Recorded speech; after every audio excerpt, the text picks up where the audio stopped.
Video.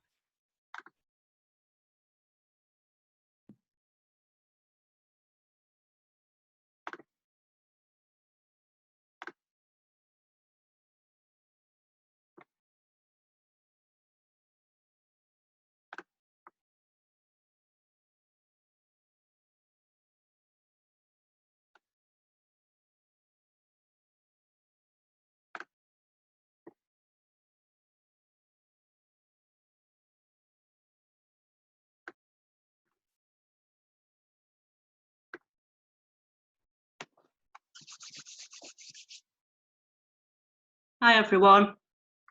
Have just asked everyone if they could just mute and switch off their cameras just while I start doing the presentation for the Bitpaper today, just because it really puts me off, to be honest, if people start asking me questions and things like that. But I'll try and whiz through as quickly as I possibly can and give a quick demonstration. I can always come back another time if anybody wants me to do anything particularly extra. But I'll try and leave some time for a Q&A at the end. But because we've only got this free Zoom one for 45 minutes, there's quite a lot actually to talk about. So I might just have to admit a few people as they pop up on screen. I'm not familiar with Zoom too much, so apologise if I'm a little bit clunky as I'm doing it. Right, okay, so just aware of time, so I'm actually going to get started.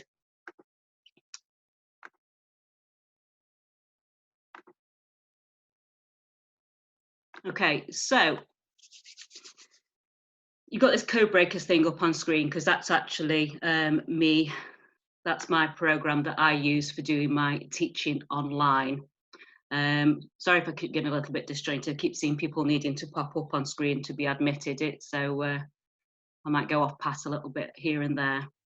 So Bitpaper can be initially a free service if you want it to be. What I'm going to do is going to show you quickly where it says about pricing.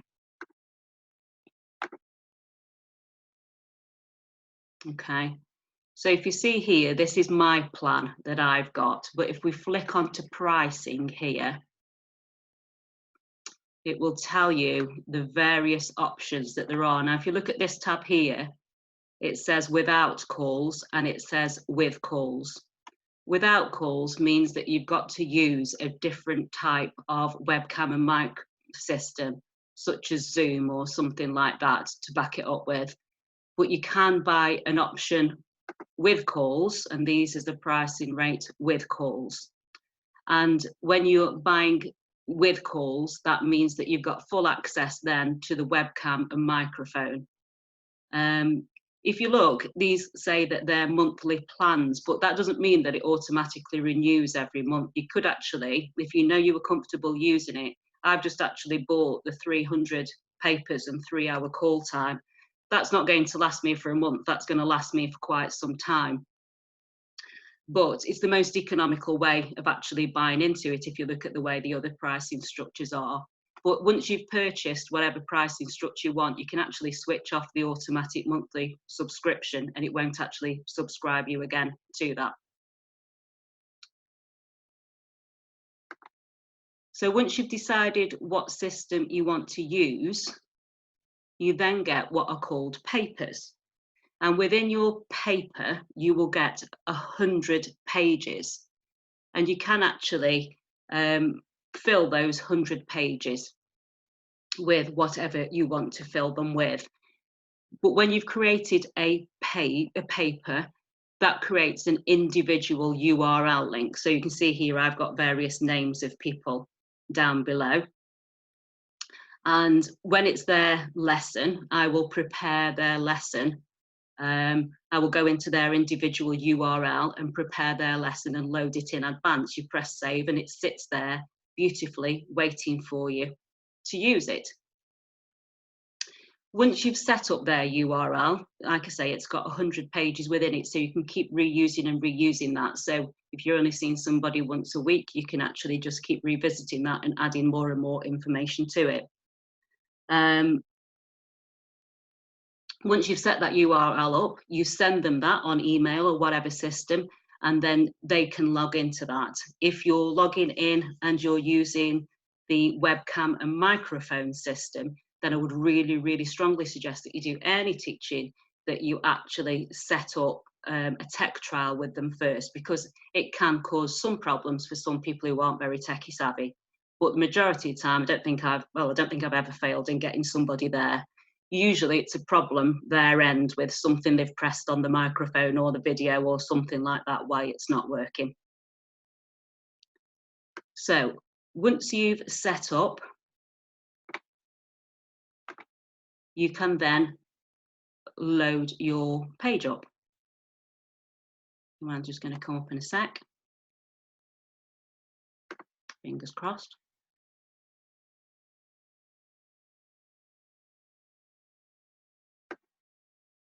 Okay, so you can see here at the side, we've got all this information. You can see here, there's a little telephone icon. And if you were going to link in with somebody using their webcam, Bitpaper's webcam and microphone system, then you just press that there, it dials them up, and then they join you. You can actually hear as a student joins your Bitpaper because it bleeps for you.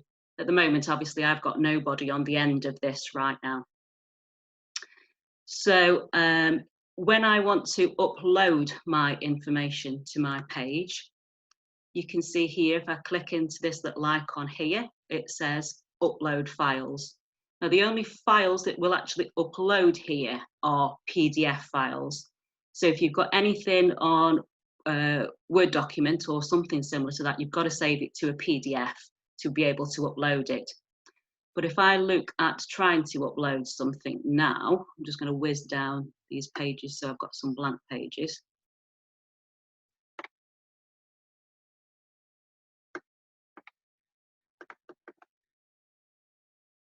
Come back to that now.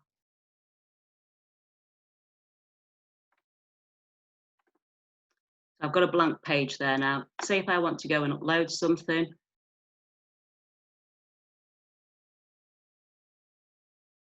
I can go to my documents.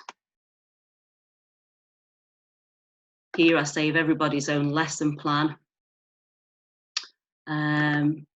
Here I've got everybody's lesson plans in advance saved as PDFs. So I would just click on that and click open. Just takes a few seconds to do it. Now you'll see here it's asking you whether you just want to upload or whether you want to upload and expand. So just upload means it will store it down in this left-hand side for you on a permanent basis, unless you press the little red dustbin and then it'll delete it for you. If you press upload and expand, it's going to plonk everything onto the screen for you, but in page format. So I've got all my PDFs saved as individual pages in like a 20 page document. So I'm going to do that now, and you can watch that as it just pings on screen, fingers crossed. There you go, and it's actually loaded all that up for me. Just got to admit somebody's just coming in. So it's just uploaded everything for me. And if you look down here, you can see all the things that I've uploaded in the past on this page for this individual. I can delete any of these off whenever I want to. But you'll see there, that's the file that I've just uploaded. Okay.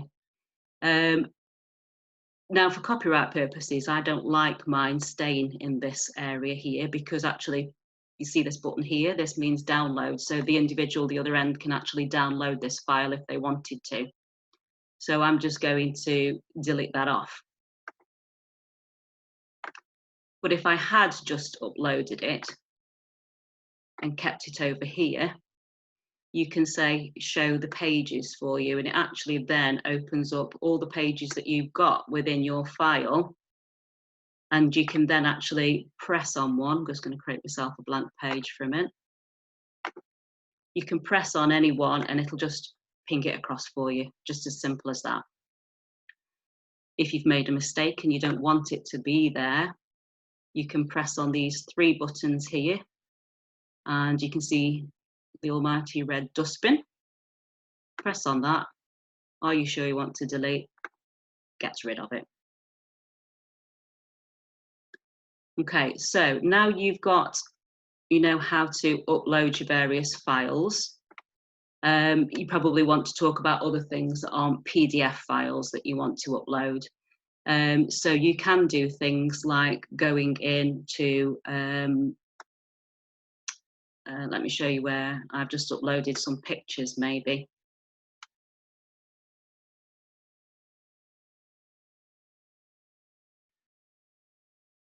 So here I've just basically stolen some pictures off the internet, and I can just open up a web page, click on my snipping tool, snip the picture off, and then copy and paste it into here. So all you do is a Control V to copy, and then Control V for Victor, and it will post it in there. So if you're an Apple user, it's Control C and Control V. I got a bit confused that with being a Microsoft person. If you want to do some page sharing from some other websites, you can do that in one of two ways. You can go into your URL thing here and do a copy and paste directly into this page anywhere on the page, and they can click on that and they can open it up. Or you can do screen share. So because I haven't got actually anybody's video up on here now, so because I'm not actually connected somebody with a call, actually their videos, your video and their video, will be stacked on top of each other here. And there's another little icon within that you can press on, and you can actually screen share. So if you wanted to go into something else and screen share, you can do, but be warned about that. That will actually charge you extra to do that. Just a comment on pricing, actually, where it says you will be charged X amount of money per minute or per hour. That means it would be double. If you are working with an individual and it's just one of you on that call, if it was 10 pence for the hour, it would be 20 pence for the hour for two people. And then you would add on more and more if you wanted to do multiple people. I've only ever had 3 in one of these calls before. I don't know what it looks like for doing multiples, but I know that people do use this for a multiple service. And the videos are all stacked on top of each other here. And then you can assumably scroll up and down to see each other's various videos.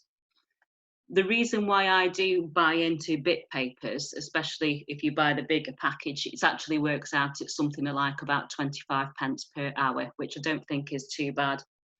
I like it because it's got those videos stacked directly on top of each other here. And if you're wanting to communicate and watch your individual, particularly if you're working with little ones and you don't know whether they're focusing or whether they're concentrating, just admitting somebody now. If you don't know whether they're focusing or whether they're concentrating or not, it's dead easy to look what's going on. You've got them there, you can see their facial reaction. If you're needing to sound things out for them, they can watch you on video and things like that. I think it's really, really good and creates a far better seamless system. So let me show you then now how to use the toolbars. This is just letters that I've simply typed on. So I know Natalie showed you on Aspire, can't remember the full title of it now, how to create a alphabet arc and how to use that as an interactive tool. If you see the T button here, that means you can press T, put your cursor on there. You can see that it says symbols and numbers. You can increase the size or decrease the size of your text. If you're going to play dragging and dropping, I would always suggest doing big size text because it makes it much easier to drag and drop. So I can put any letter in there that I want to. And then I can go over to this big arrow in the middle here. You know when it's active because it will change to a green background. I can then click on my letter. You can see now that it's got 4 little squares around it, and I can actually drag and drop that whenever I want to. I can click on anything that I want to. you just have to think a little bit in advance sometimes and realise if you want the individual letters to move, then you've got to enter them as individual characters. You'll see each one of these is an individual character because I know that I want to be able to move them. If I've made a mistake, I can go down to these arrow buttons here and quite easily just do a back button as you would if it was on a Word document or anything else. And if you realise you've gone too far, you can press the forward button. You can play with that all day.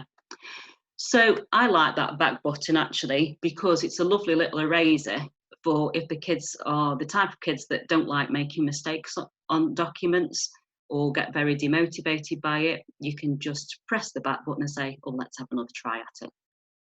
So you've got a great little alphabet art there that you can very, very easily manipulate and do things with. You have got another eraser button that's here.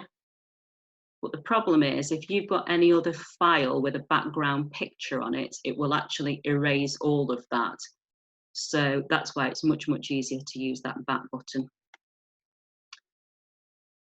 So the other options that we've got here are a pen. And I'm just going to flick onto my little tracking activity now. So I've got some tracking already pre-prepared here. And what I do is choose my pen. I can actually click on this little artist palette here. And it opens up a lovely selection of various colours. And I do believe you can have a whole array of colours there as well. So select a colour. You can actually select a width here on the sliding scale. I always work in about 10 or 11. It's up to 9 of 10 actually, something like that, because I find it's the best thickness. And then you can just play around and scroll. It's much easier to do this if you've got a mouse. Some kids have got touchscreen laptops, but I find it can be a bit clunky then. So once you've chosen your colour, you can just pop that arrow back again and it gets rid of that. These numbers on the side here will flick you through your various pages. So you can go up and down your various pages as much as you want to. If you want to skip over to the next item because you think they're ready for something else instead, you can do that. Just going back to that upload area here. Another reason why I do like sometimes to just store all their lesson in here and not actually fling it over onto the main page is because I know some people have been caught out because your student can log into this at any time they want to. You don't have to be here. Once they've got their individual individual URL, they can log in anytime they wish. But the problem with that is they could actually go in and do all the work that you'd planned in advance. And I know a tutor that has got caught out with that. She'd sat there and planned all of her work, and the kid had gone in and completed it all, and she went to log in and it wasn't there. Well, it was there, but it had all been completed. So if it's over here on that side, it means you can see it, but they can't see it. If they're clever enough, they could probably find it, but generally they know it's not there to use. So sometimes I like to play things like noughts and crosses with them. So we can just hit on the pen and we can play noughts and crosses taking turn, or we can do it with the typing button and edit the text there.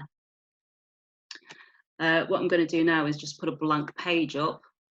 So that's hitting those 3 dots there and pressing plus, and it will bring a blank page up. So if you ever want to just think on your feet and demonstrate something, you can.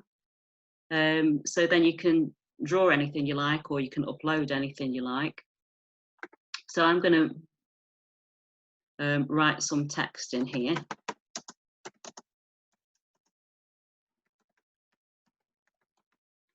Okay, we can, again, like I say, reduce the amount, the size of that text whenever we want to. The student has got to press done their end before you can actually see it. The same for you as well. You can sit and play around with whatever you want to write on there before you actually press done for them to see it on screen. So say you've made a mistake on there, you can actually go in and edit that as well. So you just click on the big button there, click on the text that you've got, edit text, and then you can do whatever it is that you want to do. Just press done and you're back again there. The other thing is, with the pre-done documents, when you load them up, naturally mine come on screen very, very small, and I need to maneuver them around and make them larger. So a way in which you can do that is to click on the 4 arrows there. That allows you to then click on your document and just pan it round to anywhere you want to. So I tend to drag it down to the bottom, then click on the single arrow. You'll see it's actually highlighted it there with 4 little buttons round things. You can just click on then and drag it to wherever you want to in size. And if you've gone wrong, just return it back to wherever it was.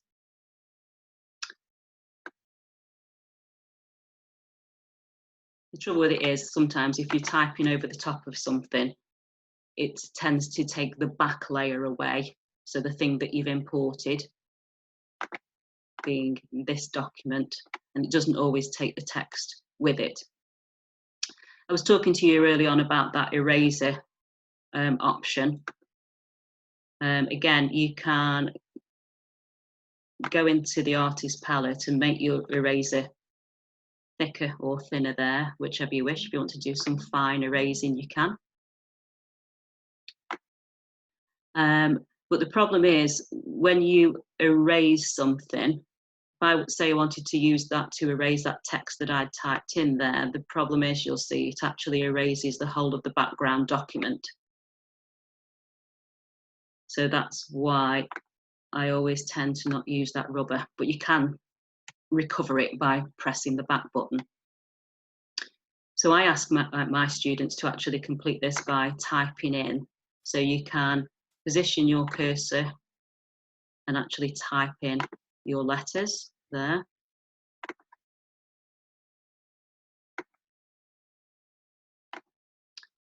And again, if you want to get rid of it, you can just very, very easily undo it. Thing I like also about that button, that undo button, is the fact that sometimes I've gone through a lesson with a student and I kind of feel like, yeah, I think they need to practice that again or do that again. So the beauty is, you can just undo it all and say, okay, have another practice again when I'm not here, if you like. So something I'm going to show you next is a bingo game. Again, this is a pre-done document of mine that I pre-prepare. What I tend to do is email the flashcards over to the students, ask them to print them off their end. Most of the time, I've got a parent that's sitting with them, but sometimes they do leave them unattended because they've known me for donkey's years. Most of them have. So with your webcam camera, you can get them to show the picture of the flashcard to you in that sense if you want them to. Or you can just ask them to sound the words out to you and read them out that way. I have Bingo 1 and Bingo 2 player, so we play a game of bingo against each other. The other thing I've got is what I call my dice bingo game. Again, that's a little bit small, so I'm just going to move that around and make it a bit bigger. So I have a dice, they have a dice, or we can have a dice on a phone, however you want to play it. We take turns in filling this sheet out. You can see there they've got a C or a K option. We take turns to reinforce the rule and spell the words out. So again, we've got 2 players there, so we can play against each other. You might notice earlier on I just skipped over this little game here that I'd got. This is something I've done. It's not an uploaded PDF file. This is something that I created in PowerPoint. And I'm just going to see if I can swap over my screen share. Could lose it all completely by doing this.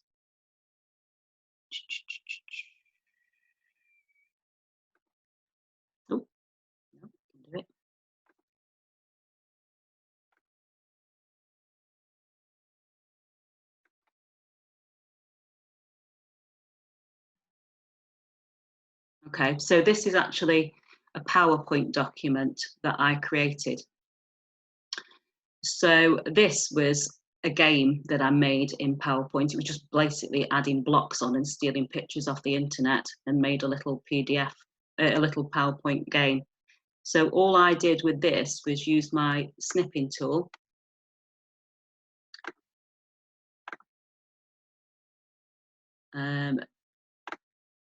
Snipped it like that, did a copy, and then just did Control V into my Bitpaper.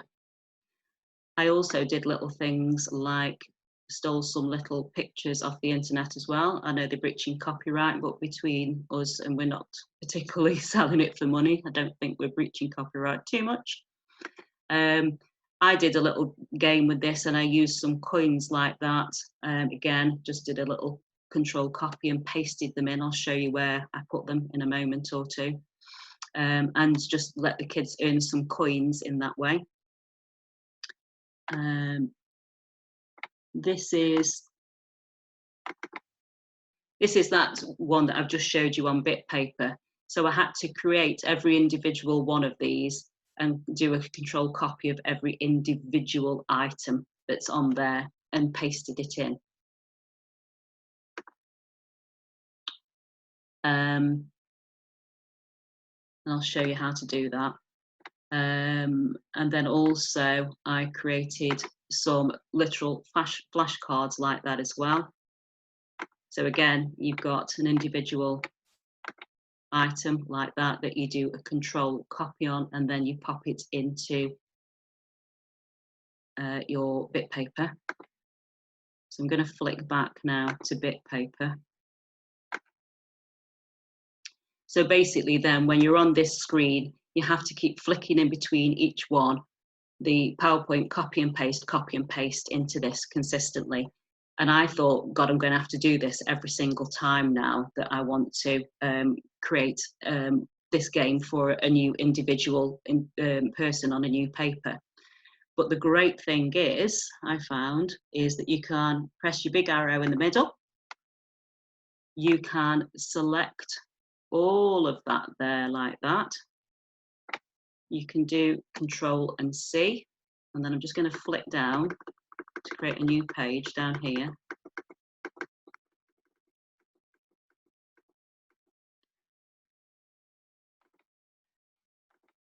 And if you watch, it'll ping up on screen. There we go. And then you can just actually play a little drag and drop game and sound out the words, matching them up, and you can just move these all around the screen any way you like. So this was the game that I made, and I just put a little couple of Pokemon characters on there, and we can move the Pokemon characters along like that. Taking turns, throw a dice, make any rule up you like. And then these are the little coins that I took off the internet as well. So again, you can make a little pile of coins over here. You'll notice they're actually got a square around them because the screenshot thing will only do it in squares, not circles, but you know, it's only for a bit of fun. So you can give each other coins like that.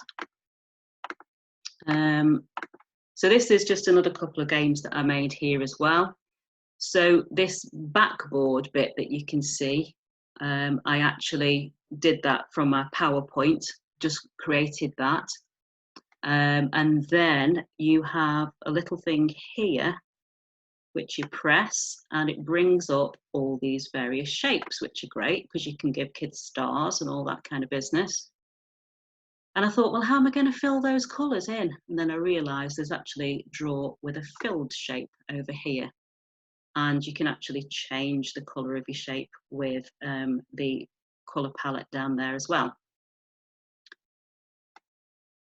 So what I did was I created my baseboard here that you can see, and I put all the words in. You have to think in advance about how you're going to plan it. And we just made these little cards that we drag and drop. So this was a pairing up game. So they've got to reveal the two cards from there and see if they match up. And then you can just press the back button, just like that, and it fires them back again. This one, battleships, whatever you want to call it. Again, I did the same thing. I've got the base grid there. And for me, what I do is I say, spell me a word, then give me a grid reference. And what I did is I'd got some little Pokemon characters under there. So those are the same Pokemon characters, just basically shrunk, placed like that, and then we overlay with that. So the other great thing is when you've got a little shape like that, if I drag that out, you can press Control V. So once you've sized your first one, you can press Control and V and then copy and paste it as many times. So I'll just show you that. Control C for copy, sorry, and then Control V for paste. So you can see I can fire them in. They usually tend to fire on top of each other as well when you've done Control V. So you've got them all there like that. So you can drag and drop things all over the place. Okay, so we might have a few minutes left. I'm going to see then now about unmuting. Can you, if anybody's got any questions, can you unmute yourselves now?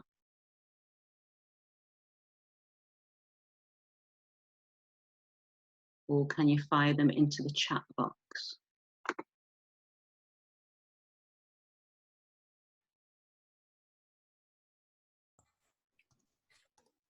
I can hear somebody in the background. Hi, just wondering if there is, can you hear me? Yeah, I can, thank you. Okay, so there was a lot to take in. I know. I had to rush it through so quickly, but only on 45 minutes. It's really, really good, really, really good. I'm not very tech savvy and I struggle with a bit. I came out of teaching for a short time while all the interactive whiteboards came in. Anyway, to cut a long story short, so I was just wondering, is there any way I could possibly have a recording of this just to go through the first bits that you did again, or is there any chance? I think it's automatically recorded, to be honest. I did press automatically record before I started, yeah. So I'm hoping it has. Okay, oh, that's lovely. So how do I get hold of that then? I'll figure it out. I'll probably post it on the page or something like that. Okay. I'll figure it out somehow or another once I know it's recorded. Thank you very, very much. Yeah. No, it's been really good, really informative, and I'd like to have another go. Thank you. Cheers. Anybody got any other questions?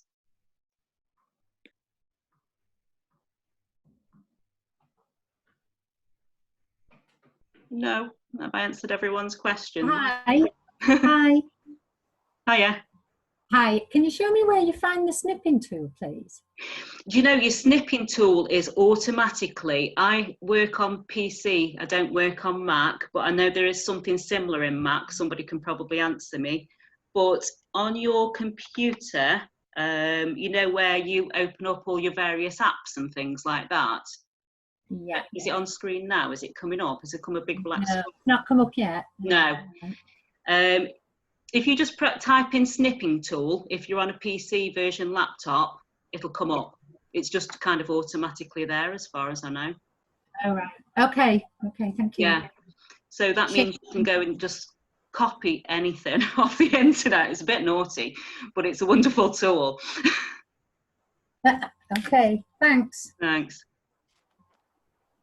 Hi, Georgina. Hiya. Hello there. I'm just wondering, I see you using the mouse to do like your circles around things. Mm-hmm. Is there any way of using any kind of stylus or pen that you can connect? Yeah, you can. A lot of people do that. I think they call it like a Waco board or something like that. People can use that, but you can use it on a tablet. And you can use it on touchscreen as well if you got like one of them Surface Pro things. I've got a student with a Surface Pro. They use that, and I've just done it with a guy who's 66 on his tablet this morning, and he did it on touchscreen, and that's just a cheap, basic, you know, £100 tablet. Oh, lovely. Okay, yeah. Thank you. So there's lots of options for using various tools. I think the only problem with the tablets on touchscreen type thing is when you press the T button to type, then the keyboard actually pops up on screen, doesn't it, rather than at the side. So it might just be a bit clumsy and in the way. Right, okay. That's lovely. Thank you very much. No problem. Hi, can I just ask, can you change the colour of the background, or is it always just white?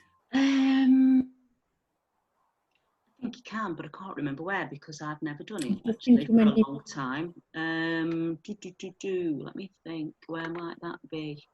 Somebody probably knows the answer to that. Who does it? I think it's on the left, the second icon down. Yeah. Yeah, background colour. One. There you go. Yeah, it's something I don't do very often. That's why. Yeah, so there you go. Background colour can change.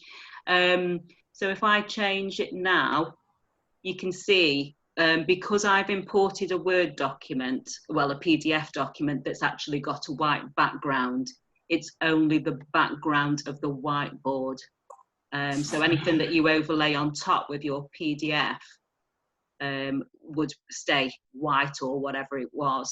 So if I created a blank page now, you will see that the blank page is in fact that colour.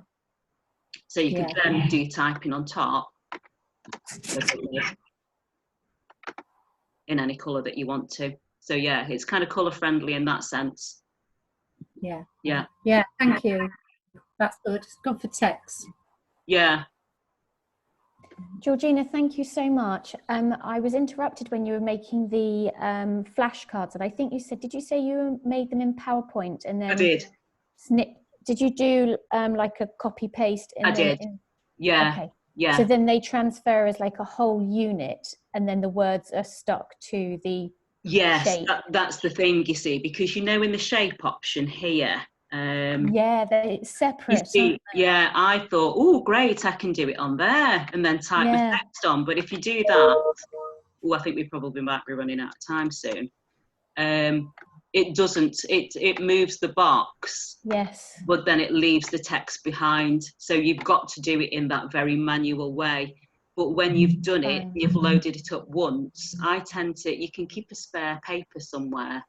And you know, just use that for all your bits and bobs, and then just do a Control-C and keep banging them across and copy and pasting them across. Great.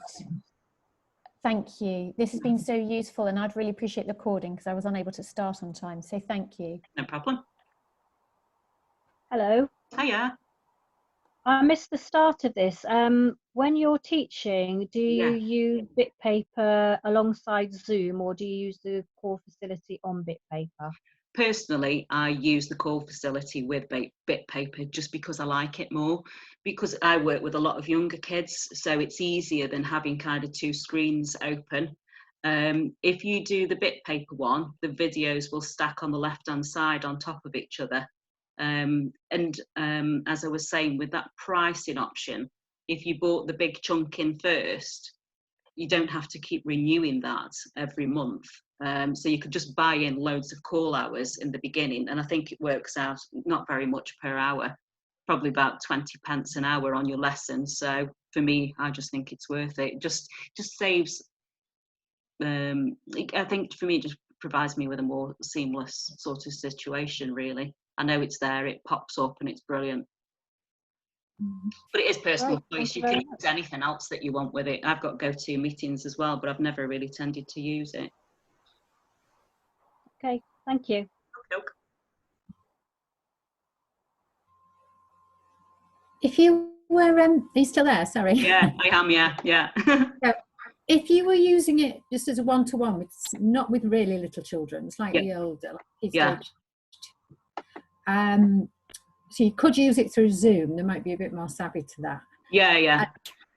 Is the package that you get, can it just be on a sort of one-to-one basis? I'm just thinking of carrying on doing some online teaching, but not masses after the lockdown.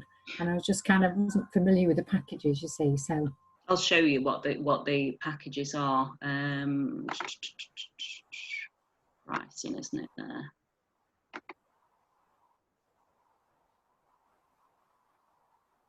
Yeah, so if you go into pricing, Yeah. It's got without calls, so that's if you want to use your Zoom or something like that. And for $8, which I think is about £6, isn't it? Something like that. It gives you 20 papers a month, but any unused papers will just keep rolling over. So you could actually spend that $8, buy your 20 papers, and they'll just sit there until you've used them. And you could actually, as soon as you subscribe that, you can click unsubscribe, so it won't actually just keep automatically renewing it each month. So 20, within each paper, you've got several pages, haven't you? You've got 100 pages within that paper. 100 yeah. So you can basically build up someone's lesson. Yes. Yeah. Yeah. Okay. Yeah. That's good to know. Yeah. Yeah. That's great. Thank you for that, Georgina. No problem at all. Georgina, do you know that if, say, in 2 months' time, I cancel the subscription to Bitpaper, would I still be able to access the papers I've created? Yeah. Yeah, I'm pretty sure you can, because like with that pricing option there, I needed to renew my call charges this month. And I just went for that 300 hours worth of calls, because I teach online anyway, as well as face-to-face. So I just switched off don't subscribe, and I know that they'll just keep rolling on. Great. Yeah, so they should be accessible until you've run out. But actually, you can cheat if you want to. And if you've got like 20 papers, you can actually go back and erase everything if you want to, and reuse that paper. But the only thing is, wherever it's stored in the ether, it actually stores all your marks, they call them, that you've made on there. So eventually that paper will slow down. Right. But you can reuse them if you want to. Thank you.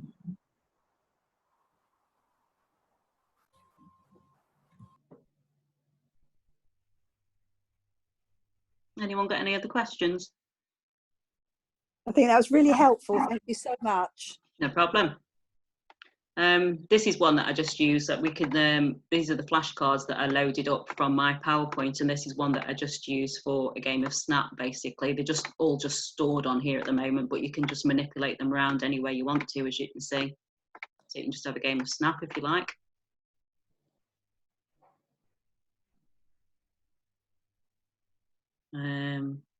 Another little good one actually that I use on here as well is if I really want to direct their attention to something, if they're doing some reading or something, it's got a little arrow on there as well.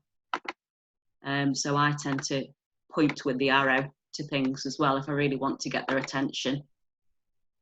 Or I wiggle my cursor at them to make them look where I want them to look. Or you can just simply underline things and then just remove it if you want to grab their attention with something. Just going back up to an anagrams thing that I did as well.